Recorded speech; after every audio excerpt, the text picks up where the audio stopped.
Hello, আসসালামু আলাইকুম। আশা করি সবাই অনেক ভালো আছেন। আজকে আমরা কথা বলবো আমরা কিভাবে একটা গাড়ি চালানোর প্রশিক্ষণ কেন্দ্র চালু করতে পারি। আপনারা যদি আমার ভিডিওটা একদম শেষ পর্যন্ত খুব মনোযোগ দিয়ে শুনে থাকেন, আপনারা কিন্তু এই ব্যবসার সবকিছুই বুঝতে পারবেন। কোনো কিছু যখন আপনি চালু করবেন বা কোনো ব্যবসা যখন আপনি শুরু করবেন, সবার প্রথমে কিন্তু আপনাকে পরিকল্পনা করে নিতে হবে। আর আপনি যখন গাড়ি চালানোর প্রশিক্ষণ কেন্দ্র শুরু করতে যাবেন, আপনার কিন্তু কিছু পুরানো গাড়ি কালেকশন করে রাখতে হবে। যাতে করে হচ্ছে আপনার বাজেট ফ্রেন্ডলি হয়।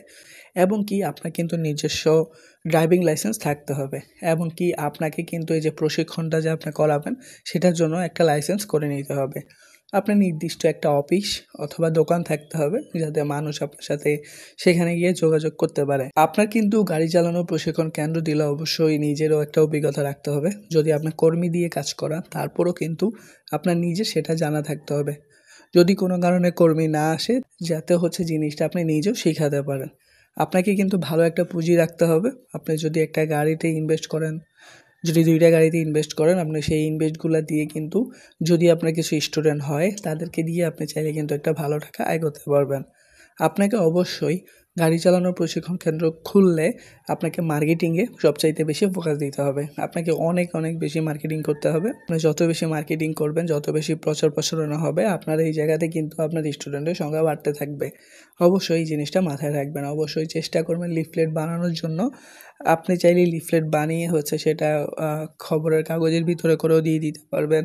অথবা হচ্ছে আপনি প্রত্যেকটা গাড়ির পিছনে স্টিকার লাগিয়েও কিন্তু এই মার্কেটিংটা করতে পারবেন। অবশ্যই চেষ্টা করবেন গাড়ি চালানোর প্রশিক্ষণ যখন আপনি করবেন বিভিন্ন সেক্টরে ভাগ করার জন্য। যারা যত ভালো করবে তাদেরকে আলাদা করবেন।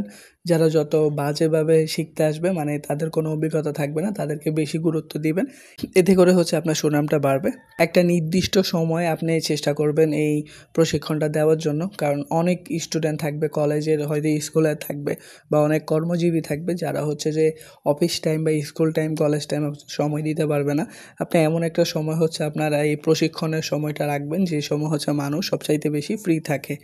এবং কি আপনি চেষ্টা করবেন এটার পাশাপাশি একটা গ্যারেজ দেওয়ার জন্য। এতে করে হচ্ছে কেউ যদি গাড়ির কোনো সমস্যা হয় আপনার কাছে কিন্তু চাইলেই ঠিক করতে পারবে। আর যদি লাভের কথা বলা হয়, আপনি ইনভেস্ট করার পরে আপনার পুঁজি বাদে আপনি এরপরে যতজন আপনার এখানে ভর্তি হবে প্রশিক্ষণ নেওয়ার জন্য, আপনার যদি স্টুডেন্ট 30 থেকে 40 জন হয়ে থাকে, আপনি কিন্তু মাসে 50 থেকে 60,000 টাকা খুব অনায়াসে কামাতে পারবেন, সব খরচ টরচ বাদ দিয়ে। তো আশা করি ভিডিওটা আপনার অনেক উপকারে আসবে। আর আমাকে সাপোর্ট করবেন, ভালোবাসা দিবেন। আসসালামু আলাইকুম।